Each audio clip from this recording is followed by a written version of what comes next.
ভাবুন আপনি মারা গেছেন, চারপাশ অন্ধকার, কোনো শব্দ নেই, কোনো অনুভূতি নেই, সব কিছু শেষ। কিন্তু হঠাৎ আপনি আবার অনুভব করতে শুরু করলেন একটা আলো। ধীরে ধীরে আপনার চোখ খুলছে, আপনি নিঃশ্বাস নিচ্ছেন, আপনার হৃৎপিণ্ড চলছে। কিন্তু কিছু একটা ভুল। আপনি হাত তুললেন, কিন্তু এই হাতটা আপনার না। আপনি আয়নায় তাকালেন এবং দেখলেন আপনার মুখ বদলে গেছে। আপনি বেঁচে আছেন, কিন্তু আপনার শরীরটা আর আপনার নিজের নয়।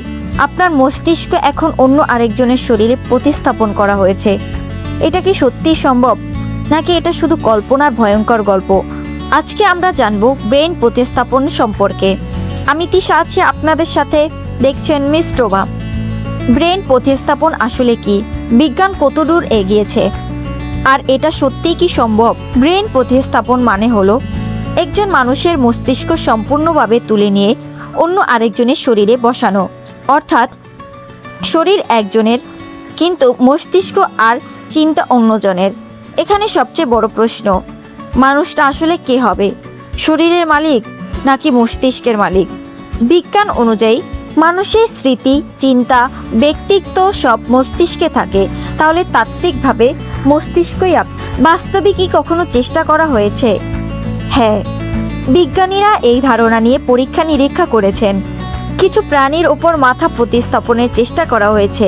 ফলাফল, কিছু সময়ের জন্য প্রাণী বেঁচে ছিল, কিন্তু সম্পূর্ণ স্বাভাবিক জীবন সম্ভব হয়নি, কারণ মস্তিষ্কে শরীরের সাথে যুক্ত করা অত্যন্ত জটিল।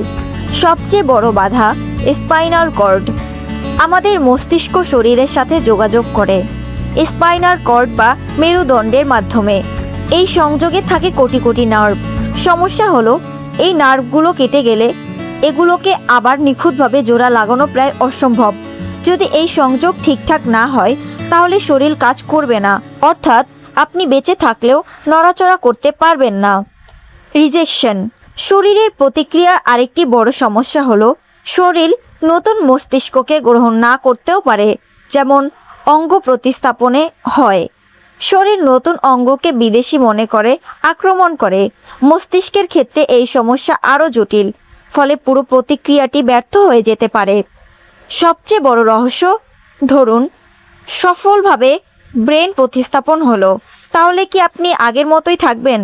আপনার স্মৃতি থাকবে, আপনার চিন্তা থাকবে, কিন্তু শরীরে অনুভূতি, হরমোন, স্নায়বিক প্রতিক্রিয়া সবই বদলে যাবে। এতে আপনার আচরণও বদলে যেতে পারে। অর্থাৎ আপনি পুরোপুরি আগের আপনি থাকবেন কিনা এটা নিশ্চিত নয়। নৈতিক প্রশ্ন, এই প্রযুক্তি যদি সত্যি হয়, তাহলে ধনী মানুষ কি নতুন শরীর কিনে অমর হয়ে যাবে? মানুষের পরিচয় কি শুধু মস্তিষ্কে সীমাবদ্ধ? একজন মানুষের শরীর ব্যবহার করা কতটা নৈতিক? এই প্রশ্নগুলোর উত্তর এখনও স্পষ্ট নয়। ভবিষ্যতের সম্ভাবনা। বর্তমানে পুরো ব্রেন প্রতিস্থাপন সম্ভব না, কিন্তু বিজ্ঞান এগোচ্ছে।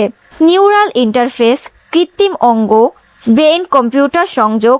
ভবিষ্যতে হয়তো আমরা মস্তিষ্কের অংশ স্থানান্তর করতে পারবো, অথবা ডিজিটালভাবে চেতনা সংরক্ষণ করতে পারবো। বাস্তবতা বনাম কল্পনা। সিনেমা আর গল্পে ব্রেন ট্রান্সফার খুব সহজ, কিন্তু বাস্তবে এটি অত্যন্ত জটিল, ঝুঁকিপূর্ণ এবং এখনও অসম্ভবের কাছাকাছি।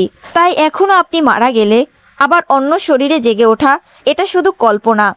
তাহলে প্রশ্নটা, আবার আপনি যদি অন্য শরীরে জেগে ওঠেন, আপনি কি সত্যি আপনি থাকবেন, নাকি হয়ে যাবেন সম্পূর্ণ নতুন কেউ? এই প্রশ্নের উত্তরেই ব্রেন প্রতিস্থাপনের সবচেয়ে বড় রহস্য।